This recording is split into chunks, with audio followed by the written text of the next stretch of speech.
2-3 адамдын кызыкчылыгы үчүн 30дан ашык айдоочу иштсиз калышы мүмкүн деп 107 маршруттук каттамдын айдоочулары нааразы болуп чыгышты. Алардын айтымында Озгур Достук линиясына жаңы 111 каттам ачылып, 107нин каттоосуна тыюу салынган. Эгер бул каттамга чыкпай калсак, иштсиз калабыз деп жатышат. Азыр эми 111ди ачып туруп бизде мынабы Озгур тарабыбызды кыркып, анан кийин ал барып туруп, бул жага барып туруп Манастан. Достукту кыркабыз деп атат. Бизди жүрбөйсүңөр деп ошо неме кылышып атат да. Ошого биз силерге кайрылып атабыз. Эми буну болсо бир 2-3 адамдын кызыкчылыгы болуп атат да. Жөндөн бирөө эле өзүнүн пайдасына кылып эле линияны ачып алса туруп эмес да. Азыр 20-30 бала кайта жок дегенде 20 бала ишсиз калып атат. 107 маршруттук каттам Озгурдан Достук аэропорт Мөнөк айылдарына 3 багытта жүрүп келген. Айдоочулар шаардык кеңештин депутаты Шайырбек Нурановдун жаңы каттамдын ачылышына түз тиешеси бар экенин айтышууда. Депутат автобустарды дача участогуна чейин катташы керектигин айтып, ал аткарылбаса каттам токтосун деп талап кылганын билдиришти. Элди ойлогон депутат ошону ойлонуш керек да өзү. Ол жерден түшүп кетсем не болот?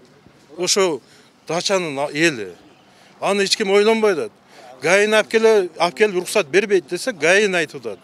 ГАИни мэр айтса уруксат берет да дейт. Мен өзүм уктум, мына айдоочулар уктуңар да ошону турбу?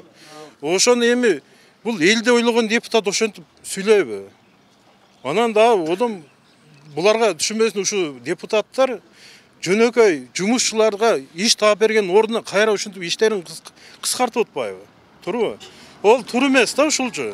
Канча адам ишсиз калды? Бала чакасын ырыскысын кыйдат ушул айдоочулардын. Дача участогу Озгурдун жогору тарабында жайгашкан айыл. Бул айылга коомдук транспорт каттаган эмес. 107 маршруттук каттамга аталган айылга чейин барасыңар. 111 каттам ошондо жоюлат дешкен. Бирок айдоочулар аталган айылдын жолу тек болгондуктан унаанын тетиктери тез бузулуп, адамдардын өмүрү үчүн да кооптуу дешет. Алар шаардык кеңештин депутаты жана анын иниси тарабынан кысым болгонун билдирип жатышат. Машинанын ичинде жүргүнчүлөр боло турган болсо, бунун ичинде түшүш өтө кыйын болот.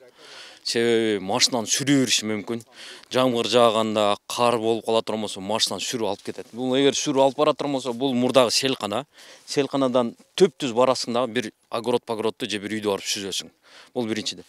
Экинчиден, ГАИ уруксат берди, ушул жерге чыккыла деп атат. Бул жерге чыкканга кайсы ГАИ уруксат берип атат? Муну түшүнбөйбүз.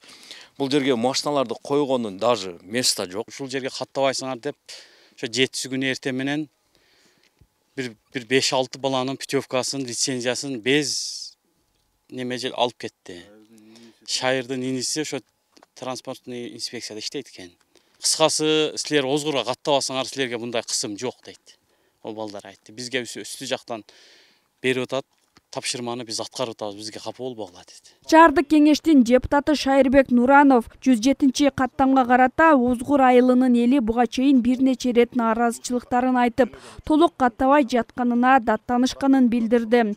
Буга чейинки мэрге, азыркы мэрге дагы эл тарабынан кайрылуулар болгонун айтып, мындан улам мыйзамдын негизинде 111 каттам дача участогуна чейин каттоо үчүн ачылганын билдирди. Эгерде сиздер 107-ни троллейбустун конечныйынан эмес, бардыгын ушул көпүрөдөн кайтарабыз деп, анан ошол солнечныйга күнүнө бир 2 сааттан чыгып, эртең менен саат 10го чейин, кечинде саат 5тен кийин кайткан адамдарды таштап коюуну милдеттемесин алган болсоңуздар, каттай бериңиздер, 111 маршрутту анда рейске чыгарбайбыз деген нерсени АПТнын начальниги да айткан. Ошол учурда дагы ошол жерде чогулган 107 маршруттук каттамдын шоферлору ал нерсени жок, биз ал жака бара албайбыз, биз аны каттабайбыз.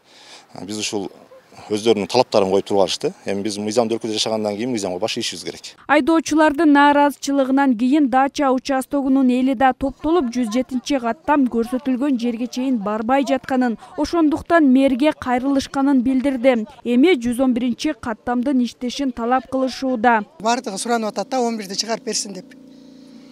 Жетилер аяка чыкпайбыз деди. Мына жерге эле келебиз деп, бу жерге да толук келбейт да. Bir 2 mal ele келет, келсе болсо 3 марта келет, башка убакта да келбей коюп атат. Анан келип атабыз дешип атпайбы? Келбей атат да. Биз анда мурун арыз жазганбыз, келбей атат деп. Кечки мал тегеле жок. Кары курулар барса мөңкөйүп турат. Тогуз өтөт, башкасы өтөт. каттаса, нормальный каттаса, ошо 11 эле каттатпай эле жетиле болот эле. Ошон үчүн эми алам болбосун жетилер. Ошодон нары кете берсин. 11'di койду, 11 каттасын. Ошо өздөрүн өздөрү кылды. Учурда Озгурдан Достукка жаңа ачылган 111 каттамда 6 автобус иштеп жатат. Жүргүнчүлөрдү ташуу агенттигинин жетекчиси 107 каттамдын маселесин 15 мартта комиссия карай турганын билдирди. 107 маршрут мурда ушул Югостон кайтат эле да, ошол жака барбайт эле. Анан ошол элдер келип бизге жүрүп бергиле деп булар чыгарышкан, действительно. Чыгаргандан булар жакшы каттаган жок, чындап айткандачы. Эртемен барышат, кечинде бул жерге келип, бул жерден түшүрүрөт элдичи, ушундайлар болгон. Буга бүт бардыгына документально элдин бул жерде мына арызданып келген каттар бар да. Мына көрсөтүп да коеюн. Ушунча элденчи, мына көрсөтөйүн сизге. Жетигенов ошол жака барып дачан эл менен жолугушуп, ошол жака дагы маршрут койгула деген. Чыгарып бергиле депчи, ошол жерде местаны көрсөткөн. Анан ошондо биз ойлонуп кандай кылабыз деп. Булар чыкпайбыз деп атышат. Ушул жака ошонун негизинен 111 маршрут ачылды. Документтерибизде алып койду делген Шайырбек Нурановдун иниси Алмаз Нуранов транспорт департаментинде иштешин аталган мекеме ырастады. Мекемеден ал аталган күнү пландалган маршруттук каттамдын айдоочуларын мыйзамдуу текшергенин билдиришти. Зыягүл Болот кызы, Азам Бузуриков, Бейтарап, Ош шаары. Мындай болуп атат да, биз 107 эскиден каттаган линияда ояк бая 20-30 жылдык стажыбыз бар линия. Биздин үстүбүздөн башка жаңы линия коюп, биздин бир жактуу жолубуздун үстү эме кылып атат да, тоскоолдук кылышып атат да. Ошону кандай эмне себептен ачышты, эмне болуп атат. Ошого биз эме кылып туруп силерге биз кайрылып атабыз да. Мынаны 111 деген линияны биздин каттам өзү аэропорт, Мөнөк, Достук каттамын тейлеп келген линияда bizde 70'ten aşı айдоочу бар. Gününe çıkkanda 15 машина аэропорт тейлейт, 15 Мөнөктү тейлейт, анан кийин ояганда 15 машина Достукту тейлейт да, Озгур Достук. Бул жагы Озгурдун көпүрөсүнөн Достукка чейин 3 каттам ошондой болуп каттап эме кылат да, бул жакты тейлейт да. Азыр эми 111'de ачып туруп бизди мынабы Озгур тарабыбызды кыркып, анан кийин ал барып туруп, бул жага барып туруп Манастан. Достукту кыркабыз атат. Бизди жүрбөйсүңөр деп ошону эме кылышып атат да. Ошого биз силерге кайрылып атабыз. Эми буну болсо бир 2-3 адамдын кызыкчылыгы болуп атат да. Атын айта бер. Ал эми ошо 111'ден директор эме кылып туруп кураштырган бала Урал деген бала экен. Ал бизде мурундағы иштеп кеткен бала, башка линияларда иштеп, ал бала баткан бала эмес да, ачык эле сөз. Азыр сиздердин талабыңыздар эмне болот? Биздин талап кечээ күнү биз талапты эме кылдык, койдук. Пожалуйста, Озгурду алгыла биз Юго-Востоктон ылды Достукка каттай беребиз, илгертен каттаган линиябыз. Ал бизге мишайт этпейт деп биз айттык. Кечээ күнүчү. Булар Гагарин көчөсүндө жүрөт. Биз сай менен мына Акбура бойлоп жүрөбүз. Эки тараптан. Алар барып туруп, базардан барып туруп биздин алдыбыздан кетип атат. Биз аны айттык кечээ күнүчү. Силер Гагарин көчө менен барып туруп, Привокзальныйдан жаңы мост менен өтүп туруп, Ленин көчөсүндө бир дагы движение жок, Достуккачы. Ошо жака салгыла дагы силер дагы мээнет кылып, жаңы линияны курагыла бизге окшоп деп. Десек, жок, именно ушу жолдо жүрөбүз деп бизди ушундай кылып бууп атат. Биз кимге кайрылышыбызды билбей калдык. Ошо себеп болуп атат.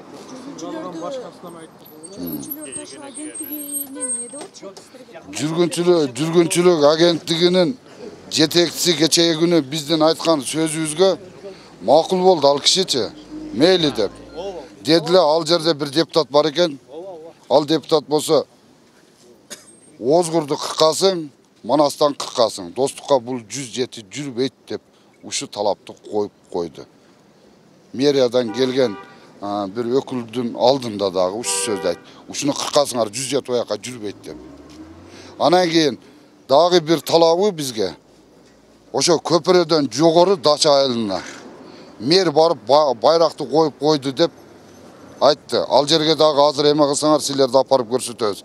Ал жерге ушумалга чейин ГАИ уруксат берген эмес. Силер дагы барып туруп ошо жолдорду көрөсүздөр, анан кийин айтасыздар. Ал жерден чыгып туруп ылдый түшкү чейин 1 километр мынандай спуска. Машиналардын тормозу тээп түшүп келатканда кызып кетип отказ бере турган болсо, жүргүнчү башкалар эмне болот ону Куда билет. Анан кийин болсо 111 толку ошол жерден каттайт дедиле. Кече 2 күндөн бери болгону бир 4 машинасы бар экен. Ошо ачкан бала директор Урал деген бала дагы бир 3-4 эле жүрөт. Именно барып эле көпүрөдөн кайтып атат. Биз чыкпай коелу дедик эле. Ал жакачы чыкпай койсок эл эмне болот деп биз чыгып атабыз азыр. Азыр эми мына достук тарапты, достук бир каттам мыңстарды жаап коюп атпайсыздарбы? Ал сиздерге кандай зыян алып келет? Ошондо бизде 70 адам боло турган болсо мен айтып атпайм, 30 адам аэропорт менен мөнөктү тейлеп атса, бу жакта 40 адам каяк барат, жумуссуз калып атпайбы? Оягы болуп атат да бизге. Ошон үчүн биз кайрылып атабыз. Сиздергечи айлабыз кеткендигине. 107 бизге буга чейин каттаган эмес. Биз мына жерде баланы шайлоо эле депутат болачу. Ош шайырга биз даттанып, барып жүрүп шайырга дачадан түшүп биз ушинтип кыйналып атабыз. Эч болсо жети ушу жерге чейин келип берсин деп киргизген элек жетини. Келип каттабайт эмес, каттап атты, акыркы күндөрү келбей койду. Келет, бул жерге келсе да бирден 2ден келет да кайтып кетип калат. Түштөн кийин совсем жок. 6-базар күнү совсем жок. Биздин балдар дачадан түшүп кетканда көрүп туруп албай кетип калат. 9га баргычакты биздин балдар сабактан 1 саат 2 саат кеч калып атат. Ана мугалимдер деди, эже балдарыңар кеч келип атат. Ушундай деди. Акыры биз кыйналганыбыздан мугалимдерге кайрылып балдар онлайн мектеп сабагына өткөзүп алдык. Аны сазгылган эми кечегиде биз собрание кылып, чыйм алып, мэрден чакырып сураны келип, мэрдин жардамы менен бизге 111-ди киргизип берди. Майли деп ошо дачадагы тургундардан жашаган водительдер болсо балдарды ала түшсүн деп ошондой деле. Эми алып түшсө жетинин шопурчулары 11-дин алдына бир жети туруп алат. 11 ортолукта аркага бир жети туруп алып ортого кысып атат. Анан биз мындай деп суроо берсек, эмне андайлыктасыңар десек, бизге мына окшогон сөздөрдү сөгүп, бизге ит айтпаган сөздөрдү айтып атат. Мына. Достуктан келген жигиттер, озгурду коюп алгылачы, тойгозу мынакта көрүнгөн канча кызмат эте берип, надел кыл деп урос. Контроль болчу, достуктан жылгандар койсун Bunu sazılgensi Mınaki. Anı sazılgensi geçe 11 milerden saat menen ketip atat. Buga жетпей калып жетиге түшсө, эрде мечиттин алдына апарып туруп түшкүлө деп чүрүп таштаптыр. Келген силер келгинсиңер деп сөг аяй сөздөр менен сөгүп түшүрүп. Биз ошон үчүн бүгүн мэрияга барып кайрылдык. Бирөт оло бизге 11-ди коюп берсин, бизге 11 кирсин. Жети мына азыр до сих пор жок. Биз азыр мэрияга барып келетип базарда турсак, алдыда бир жети келди, ортодо 11 келди, аркада бир жети келди. Югостукка келсек жетилер калып кетти, 11-ди коюп. Бирге келсек, бир 11 турган экен, 11 жылса, бир жети алдына түштү. Ортого 11 чыкты, аркасынан бир жети кошулуп түшүп кетип калды. Уялбасан анан кийин эмен элтирди чыкырып, телевидение чыкырыптыр. Биз чыкырайлы десек, мында балдарын ой койду, эже туруп тургай чечилет. Акыры айттык, чыкыргыла биз да арзымыбызды айтайлы дедик. Бизге жашоо керекпи? Келгин деп куубаса биз кайка барабыз? Биз өз Кыргызстандын жараны болсок, жашаган адам болсок, Кытайдан келген адамдар кафе салып алып иштеп атат. Биз Кыргыздын жарандар кайка барабыз? Келгиндер де бизди сөгүп атса. Бизге ошо бирөт 11-ди киргизип берсин. Биз сураганыбыз ушул. Азыр эми жанагы дача жака чейин чыгып берсин дегенде талапты коюп атат. Ушул жерге чейин эле деп. Дачага чыгып берсин дедик. Айтсак, бизге айтты, бизге деди, Урал бар деди, Урал менен сүйлөшөбүз деди. Биз до сих пор толук коюп бере албайбыз. Эртең мененки обедти кечкисине коюп беребиз деди. Себеби балдарыбыз эртең менен кетип атканда алып түшөт. Ошол жерде жашаган тургундардын бар, эмелери бар, маршруткалары бар. Келетканда эме бош келбестен окуучуларды ала келип, мектепке түшүрүп койгонго биз айтабыз деди. А биз дагы ошого макул болдук. Бир эмес 1, 2, 3 рейс ошо кылып берсин, коюп беребиз дегенде макул болдук. Бизге бирөт чыкпасын дедик. Жолуңар андай дегенде макул дедик. Балдарыбыз ошо эртең мененкисине, обедкисине, кечкисине чыкканда алып чыгып, алып түшүп койсун дедик. Саатына коюп берсин дедик. Эртең мененкиси алып чыгып атат балдарыбызды, обедкисин чыгат, кечкисин алып иштен, жумуштан кайткандарды алып чыгып кетип атат. Суранып атабыз биз алып чыккыла деп.